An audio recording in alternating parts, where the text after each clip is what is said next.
Nakakatuwa naman si Yael Yuson dahil nag-propose muli sa kanyang asawang si Karil. Kaya naman maraming mga netizens ang natuwa dahil after 10 years ay inalok niya muling magpakasal sa kanya ang kanyang asawang si Karil. Ating alamin ang sweet moments ng dalawa.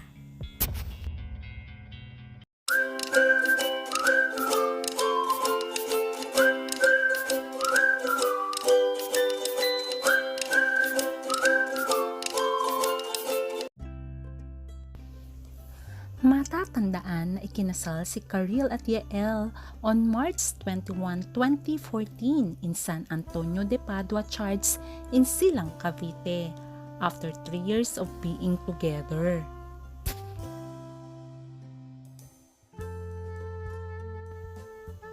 Kaya naman maraming mga fans at netizens ang masaya for Karil and Yael dahil 10 years na ang kanilang marriage at going strong.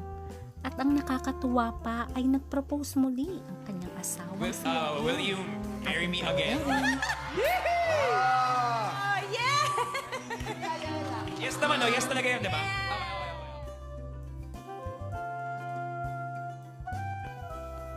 O diba nakakatuwa dahil recently lang sa showbiz ay puro hiwalayan ang ating mga naririnig. Kaya naman maraming mga natutuwang netizens dahil at least may isang married couple na 10 years na sila at going strong. Ayon pa nga kay Yael, sinabi niya kay Karil na alam mo meron akong mga bagay na hindi nagawa back then. Mas madaling maging sigurado now kasi meron na tayong 10 years together. Pero meron akong hindi nagawa before, so I'm gonna do it now. Ayon pa kay Yael.